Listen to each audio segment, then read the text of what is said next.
ಸರಿಯಾಗಿ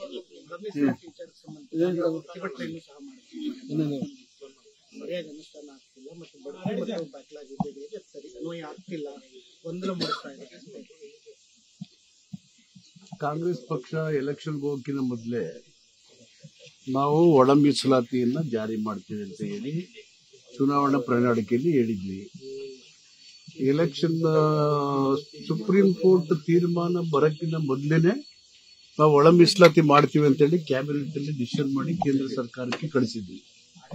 supreme court decision ಬರಕ್ಕಿಂತ ಮೊದಲೇ ನಾವು ಒಳ ಮೀಸಲಾತಿಗೆ ಬದ್ಧರಾಗಿದ್ವಿ. ಒಳ ಮೀಸಲಾತಿ ಕೊಡಬೇಕು ಅಂತ ಹೇಳಿ ಕ್ಯಾಬಿನೆಟ್ ಅಲ್ಲಿ ಡಿಸಿಷನ್ ಮಾಡಿ ಕೇಂದ್ರ ಸರ್ಕಾರಕ್ಕೆ ಶಿಫಾರಸ್ ಮಾಡಿದ್ವಿ. ಆಮೇಲೆ ನಾವು ಅದಕ್ಕೆ ಕಾಂಗ್ರೆಸ್ ಪಕ್ಷ ಸರ್ಕಾರ ಒಳ ಮೀಸಲಾತಿಗೆ ಬದ್ಧತೆ ಇದೆ ಅನ್ನೋದನ್ನ ಇಡೀ ರಾಜ್ಯಕ್ಕೆ ಹೇಳಿದ್ವಿ. ಅದಾದ್ಮೇಲೆ ಸುಪ್ರೀಂ ಕೋರ್ಟ್ ತೀರ್ಮಾನ ಬಂತು. ಆ ತೀರ್ಮಾನ ಮ್ಯಾಂಡೇಟ್ ಏನಿರಲಿಲ್ಲ, ರಾಜ್ಯಗಳ ವಿವೇಚನೆಗೆ ಬಿಟ್ಟಿದ್ವಿ. ಕೆಲವೇ ರಾಜ್ಯಗಳು ಮಾತ್ರ ಇದನ್ನ ಜಾರಿ ಮಾಡಿದ್ದಾರೆ. ಅದರಲ್ಲಿ ಆಂಧ್ರ, ತೆಲಂಗಾಣ, ಕರ್ನಾಟಕ. ಹರಿಯಾಣದವರು ಕ್ಯಾಬಿನೆಟ್ ಅಲ್ಲಿ ಮಾಡ್ತೀವಿ ಅಂತ ಹೇಳಿದ್ರೆ ಏನು ಅವರು ಮುಂದುವರೆದಿಲ್ಲ. ನಾವು ಡಿಸಿಷನ್ ಮಾಡಿದ್ದೀವಿ ಕ್ಯಾಬಿನೆಟ್ ಅಲ್ಲಿ, ಏನು ಸುಪ್ರೀಂ ಕೋರ್ಟಿನ ತೀರ್ಮಾನದ ಹಿನ್ನೆಲೆಯಲ್ಲಿ ಆರ್ಟಿಕಲ್ 15 and 16 ಒಂದು ಪ್ರಾವಿಷನ್ ಕೆಳಗಡೆ ತೀರ್ಮಾನ ಮಾಡಿದ್ದೀವಿ.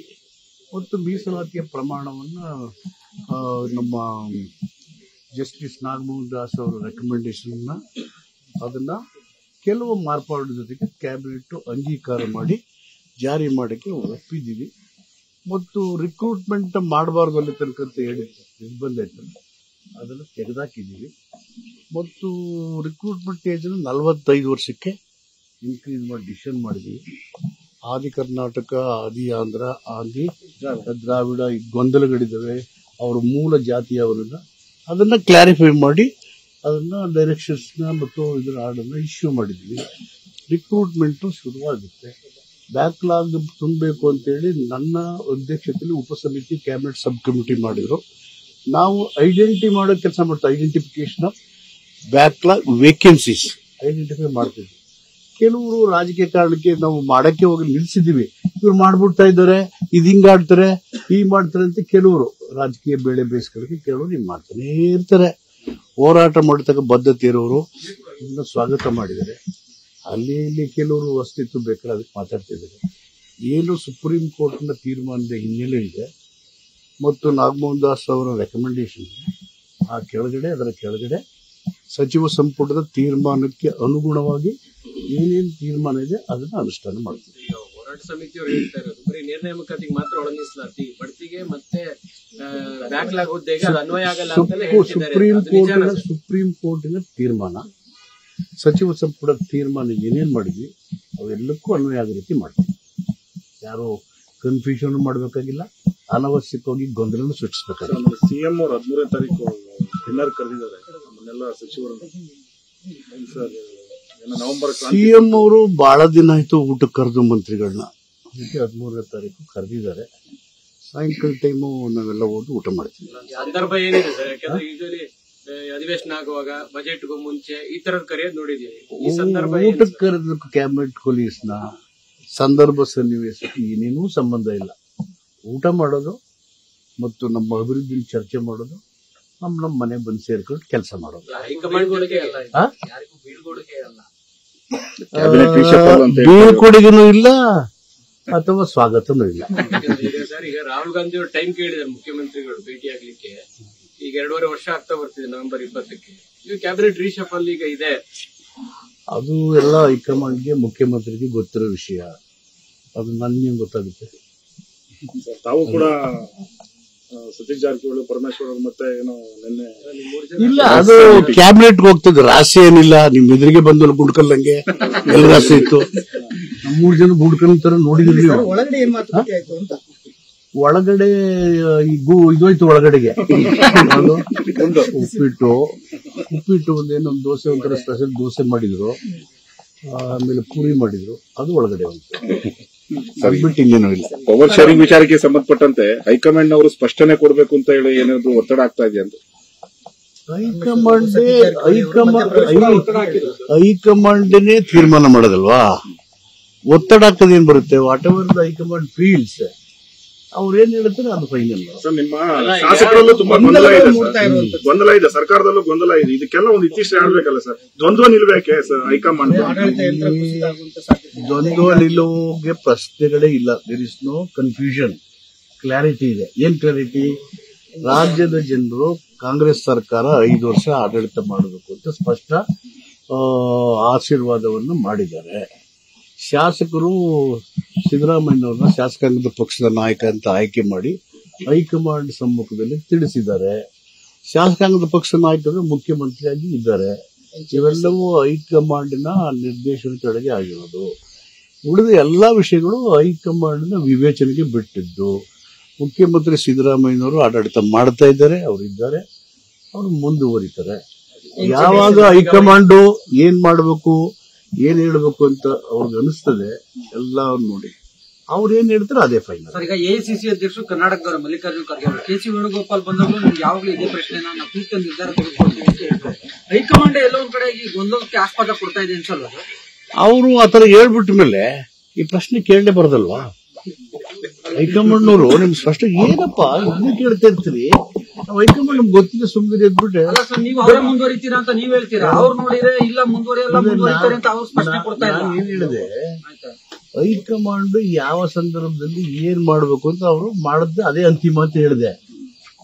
ಈಗ ಮುಖ್ಯಮಂತ್ರಿ ಸಿದ್ದರಾಮಯ್ಯ ಇದ್ದಾರಲ್ವಾ ಸರ್, ನಿಮ್ಮ ಸ್ನೇಹಿತರು ಬದಲಾವಣೆ ಇಲ್ಲ ಇದ್ದಾಗಲೂ ಕೂಡ ಕೆಲವರು ಡಿ.ಕೆ. ಶಿವಕುಮಾರ್ ಡಿಸೆಂಬರ್ ಅಲ್ಲಿ ಮುಖ್ಯಮಂತ್ರಿ ಆಗ್ತಾರೆ ಅಂತ ಪದೇ ಪದೇ ಹೇಳುವಾಗ ಹೈಕಮಾಂಡ್ ಅದಕ್ಕೆ ಪರಿಹಾರ ಮಾಡೋ ಪ್ರಯತ್ನ ಯಾಕೆ ಮಾಡಲ್ಲ? ಮತ್ತೆ ಬರೀ ನೋಟಿಸ್ ಕೊಡ್ತೀರಾ ಸುಮ್ಮನೆ ತೆರಿಬೇಕಲ್ಲ. ಹೈಕಮಾಂಡ್ಗೆ ಏನ್ ಮಾಡ್ಬೇಕು ಅಂತ ನಮ್ಮೆಲ್ಲರಿಗಿಂತ ಚೆನ್ನಾಗಿ ಗೊತ್ತಿದೆಯಲ್ವಾ? ಅದೇನ್ ಮಾಡ್ಬೇಕು ಅನ್ನೋದನ್ನ ಖಂಡಿತ ಮಾಡೇ ಮಾಡ್ತಾರೆ. ಕ್ಯಾಬಿನೆಟ್ ಪುನರ್ರಚನೆ ಕೂಡ ಯಾವಾಗ ಮಾಡ್ಬೇಕು ಅನ್ನೋದು ಎಲ್ಲವೂ ಹೈಕಮಾಂಡ್ ತೀರ್ಮಾನನೆಲ್ಲ. ಸರ್, ನಿಮ್ಮ ಸ್ನೇಹಿತರು ಪಾಪ ರಾಜಣ್ಣ ಅವರು ಮತ್ತೆ ಸಂಪುಟ ಸೇರಕ್ಕೆ ಬಹಳ ಉತ್ಸುಕರಾಗಿದ್ದಾರೆ, ಅವರು ಕೂಡ ಅಸಮಾಧಾನದಲ್ಲಿ ಇದಾರಲ್ಲ ಸರ್? ಅದು ಹೈಕಮಾಂಡ್ ವಿವೇಚನೆಗೆ ಬಿಟ್ಟಿದ್ದಲ್ಲ. ಸಿದ್ದರಾಮಯ್ಯ ಬಗ್ಗೆ ಬೇಸರ ವ್ಯಕ್ತಪಡಿಸಿದ್ದಾರೆ ಸರ್. 2013 ಸಿದ್ದರಾಮಯ್ಯ ಇಲ್ಲ ಅಂತ ಹೇಳಿದ್ದಾರೆ ಸರ್. ಒತ್ತಡದಲ್ಲಿ ಕೆಲಸ ಮಾಡ್ತಾ ಇದ್ದಾರೆ, ಒತ್ತಡಗಳನ್ನ ಹೇಳ್ಬಹುದು, ಹೇಳಕ್ಕಾಗಲ್ಲ ಅಂತ. ಒಂದೊಂದ್ಸರಿ ಮುಖ್ಯಮಂತ್ರಿ ಸಿದ್ದರಾಮಯ್ಯ ಬಗ್ಗೆ ನಂಗೆ ಬೇಸರ ಆಗೋಯ್ತದಲ್ಲ, ಬೇಸರ ಆದ್ಮೇಲೆ ಆಮೇಲೆ ಇಬ್ರು ಚೆನ್ನಾಗಿ ಮಾತಾಡ್ಕೊತೀವಿ. ಅದು ಬೇಸರ ಅಂದ ತಕ್ಷಣ ನಾವು ವಿರೋಧ ಆಗ್ಬಿಟ್ಟು ಅಂತಲ್ಲ, ಯಾವುದೋ ಒಂದು ವಿಷಯಗಳಲ್ಲಿ ಸ್ವಲ್ಪ ಮತಭೇದ ಇರ್ತದೆ, ಅಭಿಪ್ರಾಯ ಭೇದ ಇರ್ತದೆ. ಆವಾಗ ಆ ವಿಷಯಕ್ಕಷ್ಟೇ, ಆ ಗಳಿಗೆಗೆ ಅಷ್ಟೇ, ಆಮೇಲೆ ಬೇರೆ ಅಲ್ವ ಅಲ್ಲಿ ಇಲ್ಲಿ ಆ ಥರದ್ದು. ಇದು ಮೈಸೂರು ಜಿಲ್ಲಾ ವಿಚಾರವಾಗಿ ಅಲ್ವಲ್ಲ ಬೇಸರಗಳು? ಯಾವ ಜಿಲ್ಲೆಯಲ್ಲಿ ನಮ್ ಬೇಸರ ಆಗಿಲ್ಲ ನಮ್ಮಿಬ್ಬರಿಗೂ.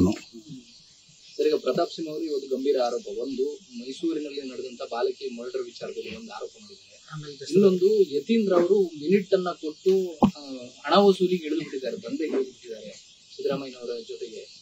ಮೈಸೂರಿನಲ್ಲಿ ಒಂದು ಬಾಲಕಿಯ ಮೇಲೆ ನಡೆದಂತ ಅತ್ಯಾಚಾರ ಹೇಯ ಕೃತ್ಯ, ಅದನ್ನ ಉಗ್ರವಾಗಿ ಖಂಡಿಸ್ತೇನೆ.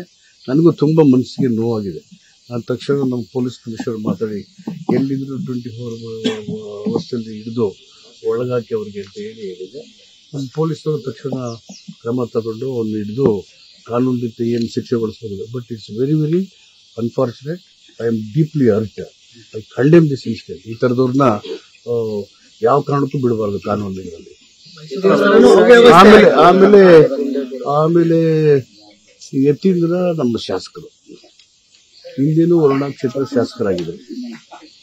ಜನ ಬೇಡಿಕೆ ಅಭಿವೃದ್ಧಿ ಕೇಳ್ತಾರೆ, ಯಾರಿಗಾರು ತೊಂದರೆ ಇದೆ ವರ್ಗಾವಣೆ ಮಾಡಿ ನಮ್ಮ ಅನುಕೂಲ ಇರ್ತಾರೆ. ಆಸ್ ಎ ರೆಪ್ರೆಸೆಂಟೇಟಿವ್ ಜನರು ಕೊಟ್ಟಾಗ ಅವರು ಸಂಬಂಧಪಟ್ಟ ಮಂತ್ರಿಗಳಿಗೋ ಮುಖ್ಯಮಂತ್ರಿಗಳಿಗೋ ಈಸ್ ಎ ರೆಪ್ರೆಸೆಂಟೇಟಿವ್ ಕೊಡ್ತಾರವರು.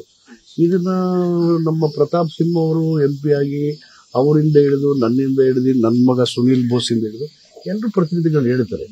ಅಂತಿಮವಾಗಿ ಮಾಡೋದು ಸರ್ಕಾರ.